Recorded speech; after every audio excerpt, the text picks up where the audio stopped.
Welcome students. RBSC board exam 2024 कक्षा 10th Hindi subject का ये मॉडल पेपर नंबर 6 आपके सामने प्रस्तुत है।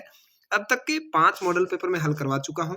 उम्मीद है आपको वो सभी पसंद आए होंगे और जिन्होंने देखा है बहुत ही मोस्ट है और उसमें से बहुत सारे क्वेश्चंस आपके एग्जाम में आने वाले हैं, तो उनको आप जरूर देख लें। और इस मॉडल पेपर को देखने के बाद आप चैनल को सब्सक्राइब करके बेल आइकन जरूर दबा दें, क्योंकि आपको जैसे ही ये 10-10 मॉडल पेपर हो जाएंगे उसके बाद मैं आपके लिए लाऊंगा 4-4 प्रत्येक सब्जेक्ट के बेहतरीन पेपर है जो अलग से मैंने बना रखे हैं और उसमें से एग्जाम में बहुत हुब टू हुब छपने की संभावना है, तो उसको जरूर आप देख लीजिएगा। तो इससे पहले अभी तक यदि चैनल को सब्सक्राइब नहीं किया जरूर कर लें और यहाँ इस वीडियो का सॉल्यूशन शुरू करते हैं। चलिए यहाँ पर सबसे पहले खंड अ आपके आएगा जिसमें 12th क्वेश्चंस आएंगे। कितने? 12 नंबर के यहाँ पर क्वेश्चंस आएंगे। सभी क्वेश्चंस एक एक नंबर के होंगे। तो चलिए, घृणा और आश्चर्य का भाव प्रकट करने वाला अवयव क्या कहलाता है? तो घृणा और आश्चर्य का भाव प्रकट करने वाला अवयव है वो विस्मयादि बोधक अवयव कहलाता है। सी आपका यहाँ पर राइट आंसर हो जाएगा। अगला है, कौन सा उदाहरण कर्मधारय समास का नहीं है? यानी कर्मधारय समास का उदाहरण कौन सा नहीं है? तो पथभ्रष्ट ये कर्मधारय का नहीं है, बाकी सभी है। संगतकार के स्वर में हिचक क्यों चुनाई देती है? तो ये आपके पाठ में से ही आया हुआ है। वह ऊंचे स्वर में गा नहीं सकता, क्योंकि वो ऊंचे स्वर में नहीं गा सकता, इसलिए उसके स्वर में हिचक सुनाई देती है। अगला है, बच्चे का स्पर्श पाकर कठिन पाषाण भी क्या बन जाता है? बच्चे का स्पर्श पाकर जो कठिन पाषाण है वो भी जल बन जाता है। अ आपका यहाँ पर सही जवाब है। अगला है, निम्न में से कौन सा ग्रंथ तुलसीदास द्वारा रचित नहीं है? यानी इसमें से तुलसीदास ने कौन सा ग्रंथ नहीं लिखा? तो भ्रमर गीत उन्होंने नहीं लिखा है, बाकी रामचरितमानस, दोहावली और गीतावली ये सभी तुलसीदास जी के ग्रंथ है। तो भ्रमर गीत यहाँ पर आपका सही जवाब हो जाएगा, डी। आंख हटाता हूं तो हट नहीं रही है, पंक्ति में किसकी आभा हट नहीं रही? घर की, संसार की, या नायिका की, या फाल्गुन की? तो आपका सही जवाब है फाल्गुन की, डी आपका यहाँ पर सही जवाब होगा। बाल गोविंद भगत क्या कार्य करते थे? तो बाल गोविंद भगत है वो खेती करते थे, बी आपका यहाँ पर राइट आंसर है। नेताजी की मूर्ति बनाने का काम किसे सौंपा गया था? तो ये काम हाई स्कूल शिक्षक को सौंपा गया था, यहाँ पर आपका बी राइट आंसर है। अगला है, लखनवी अंदाज कहानी किस पर कटाक्ष करती है? तो लखनवी अंदाज कहानी है वो बनावटी जीवन शैली पर कटाक्ष करती है, अ यहाँ पर आपका राइट आंसर है। एक कहानी ये भी आत्मकथा किसकी है? तो ये मनु भंडारी की आत्मकथा है, द आपका सही जवाब है। भोलानाथ को कौन सी शरारत महंगी पड़ी? तो भोलानाथ को चूहों के बिल में पानी डालने वाली शरारत महंगी पड़ी थी, अ यहाँ पर आपका सही जवाब है। अगला है, लेखकों के सामने कौन सी व्यवस्था होती है? तो लेखकों के सामने संपादकों के आग्रह की भी होती है, प्रकाशक के तकाजे की भी, आर्थिक आवश्यकता, ये सभी होती है। उपयुक्त सभी यहाँ पर सही है, द आपका सही जवाब होगा।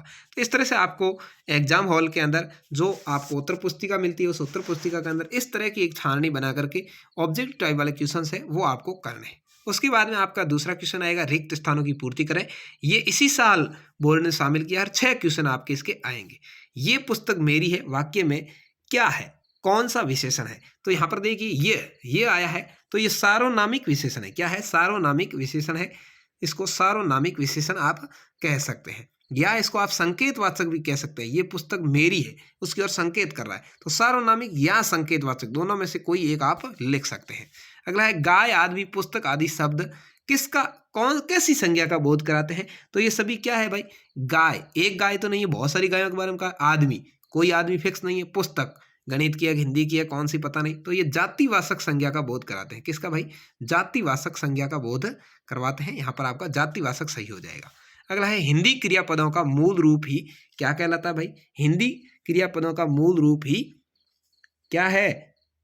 धातु है। क्या है? धातु है। हिंदी जो क्रियापद है उसका मूल रूप धातु कहलाता है। जो संस्कृत के अंदर धातु होती है और हिंदी में उसको शब्द कह देते हैं, ठीक है। तो हिंदी क्रियापदों का मूल रूप ही धातु है, ठीक है। अगला है, अनुज शब्द में कौन सा उपसर्ग है? तो यहाँ अनु उपसर्ग है, ज, अनुज, ठीक है। अनु यानी पीछे पीछे जन्म लेने वाला, यानी छोटा। अनुज का अर्थ होता है छोटा, बाद में जन्म लेने वाला। तो अनु का अर्थ होता है पीछे और ज, ठीक है। तो अनुज में अनु उपसर्ग है। मोहित शब्द में कौन सा प्रत्यय है? देखिए, मोहित के अंदर पीछे क्या बचा हुआ है? इत, मोह धन इत, क्या है? मोह प्लस इत, तो यहाँ पर इत प्रत्यय है। कौन सा प्रत्यय है? इत प्रत्यय है। रामानुज शब्द में कौन सी संधि है? देखिए, राम धन अनुज है। क्या है? राम प्लस अनुज। यहाँ पर अपन देखेंगे कि ये अ और ये अ मिलके आ हुए हैं, तो कौन सी संधि हो गई? दीर्घ संधि हो गई। कौन सी हो गई? दीर्घ संधि है, ठीक है। दीर्घ स्वर संधि आपको यहाँ लिखना है, रामानुज शब्द में दीर्घ संधि है या दीर्घ स्वर संधि है। इसके बाद में यहाँ पर आपके आएगा अपठित गद्यांश।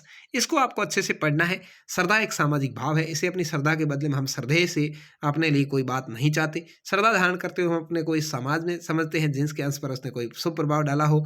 श्रद्धा स्वयं ऐसे कर्मों के प्रतिकार में होती है जिनका शुभ प्रभाव अकेले हम पर ही नहीं बल्कि सारे मनुष्य समाज पर पड़ सकता है। इस तरह से इसको अच्छे से पढ़ना है और पढ़ने के बाद में आपको इन सवालों के आंसर देने हैं। यहाँ पर देखिए, प्रस्तुत गद्यांश का उच्च शीर्षक लिखिए। तो ये उच्च शीर्षक आप अच्छे से कह सकते हैं कि ये श्रद्धा के बारे में है। किसके बारे में है? श्रद्धा के बारे में, ठीक है। तो इसका उच्च शीर्षक हो जाएगा श्रद्धा, ठीक है। ऐसे ही श्रद्धालु अपने भाव में किसको शामिल करना चाहता है, ये सारा इसके अंदर लिखा हुआ पड़ा है कि वो अपने भाव के अंदर किसको शामिल करना चाहता है। श्रद्धेय से अपने लिए कुछ नहीं मांगता, ठीक है। तो इस तरह से इसको पढ़ करके आपको उत्तर देते रहना है। अगला, ये सभी सवाल इसमें से ही लिए गए हैं, तो आपको इसमें से पढ़ करके पूरा पढ़ेंगे तब आपका आंसर आ जाएगा। सुषुप्त शब्द का विपरीतार्थक शब्द गद्यांश में छांटना है। सुषुप्त का अर्थ होता है सोया हुआ, तो उसका उल्टा क्या हो जाएगा? जागृत हो जाएगा, जो इसके अंदर आपको मिल जाएगा। तो जागृत शब्द इसका विलोम शब्द हो जाएगा। बाकी वाले आपको इसमें छांट करके कर देने हैं। आगे अगला देखते हैं। यहाँ पर ये अपठित पद्यांश है, इसको भी आपको पढ़ना है और पढ़ करके आंसर देना है। वह स्वाधीन किसान रहा, स्वाभिमान अभिमान भरा आंखों में उसका। इस तरह से आप इसको अच्छे से पढ़िए और इसको पढ़ने के बाद देखिए यहाँ पर इसके आंसर देना है। प्रस्तुत पद्यांश का उचित शीर्षक आपको लिखना है। तो इसका उचित शीर्षक है वे आंखें। क्या है? वे आंखें, ये इसका उचित शीर्षक होगा। और इस तरह से आपको इनको पढ़ना है। काव्यांश किसकी पीड़ा है, कारकौन शब्द का अर्थ क्या है, आंखों का तारा होना, मुहावरे का क्या अर्थ है यानी बहुत अधिक प्रिय होना, ठीक है। ये सभी आपको इसमें से छांट करके लिखने हैं। उसके बाद आपके खंड ब आ जाएगा, जहां पर आपके क्वेश्चंस आएंगे 14 नंबर के। 7 क्वेश्चंस आएंगे, 14 नंबर के आएंगे, 2 नंबर का प्रत्येक क्वेश्चन है। आपको मैं यहाँ पर क्वेश्चंस दिखा देता हूँ, आंसर है इसकी उत्तरमाला में वीडियो के अंत में दिखाऊंगा। तो चलिए यहाँ पर सवाल देख लेते हैं। मनुष्य से मिलने वाला ज्ञान हमें उसकी किस प्रवृत्ति के कारण प्राप्त होता है? काशी की क्या विशेषता बताई गई है, संक्षेप में लिखना है। उज्ज्वला गाथा कैसे गाऊं, कवि की उज्ज्वल गाथा कौन सी थी, वो उसे क्यों नहीं गाना चाहता था। तप्त धरा जल से फिर शीतल कर दो, बादल गरजो, कवि निराला ने तप्त धरा को शीतल करने की बात क्यों कहा है। मूसन तिवारी कौन था, उसे किसने चिढ़ाया और दंड किसे मिला। क्या कारण था कि लायुंग से कटाव के बीच जीप में बैठे सभी यात्री इतने खामोश हो गए थे कि उनकी सांस लेने की आवाज ही नहीं सुनाई पड़ रही थी। स्पष्ट करना है, बताना है। 9 2 11 होना मुहावरे का अर्थ बताते हुए वाक्य में प्रयोग करना है। तो 9 2 11 होना आपने बहुत सुन रखा होगा, इसका हो जाता है भाग जाना अर्थ। तो और वाक्य में प्रयोग भी आप कर सकते हैं कि पुलिस को आते देखकर चोर डरकर 9 2 11 हो गया, ऐसे। इसके बाद में खंड स आएगा, जहां पर आपको ऑब्जेक्ट ऐसे क्वेश्चन मिलेंगे जो अथवा में आएंगे, ठीक है। जैसे 4 नंबर के ये क्वेश्चन है, आपको इस पद्यांश को गद्यांश को पढ़ना है, इसमें से इन चारों सवालों को उत्तर देने हैं, या अथवा में आप चाहें तो इस गद्यांश को पढ़कर इन 4 सवालों को आंसर दे सकते हैं। ये सभी गद्यांश आप पद्यांश वाला है, इसमें भी अथवा में है, आपको ये पद्यांश पढ़ करके इसमें से ये 4 क्वेश्चन, या अथवा में है ये विकल्प वाला पद्यांश पढ़ के इसमें से ये 4 क्वेश्चन का आंसर आप दे सकते हैं। उसके बाद यहाँ पर 14 क्वेश्चन है, दोनों अथवा में। मनु भंडारी वाला और लेखक नवाब साहब वाला, दोनों में से कोई एक करना है। सफलता के चरम शिखर पर या उद्धव द्वारा, ये दोनों में से कोई एक करना, 3 नंबर का है।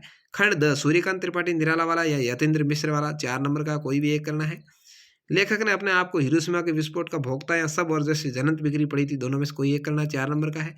उसके बाद यहाँ पर 6 नंबर का एक निबंध आएगा, 4 निबंध आएंगे, उसमें से कोई एक आपको लिखना है। आदर्श विद्यार्थी पर लिख सकते हैं, नैतिक शिक्षा की महती आवश्यकता पर, राजस्थान के मेले पर, या मानव के लिए वरदान, विज्ञान वरदान है या अभिशाप, इस पर लिख सकते हैं। तो विज्ञान वरदान भी अभिशाप भी दोनों चीजें हैं, इस पर लिखना है।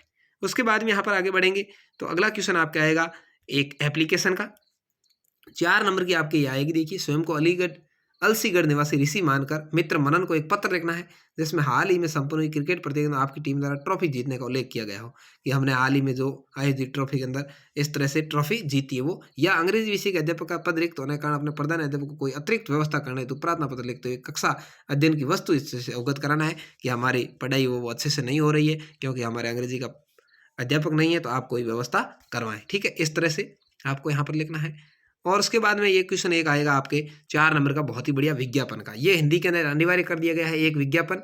तो यहाँ पर देखिए दोनों विज्ञापन आए हुए हैं, कोई भी एक आपको लिखना है। ग्रीष्मकाल में निःशुल्क कंप्यूटर शिक्षण की व्यवस्था की गई, उस पर प्रधान से विज्ञापन तैयार करना है। या विद्यालय के वार्षिक उत्सव अवसर पर विद्यार्थियों द्वारा निर्मित हस्तकला की वस्तुओं की प्रदर्शनी प्रचार हेतु विज्ञापन करना है।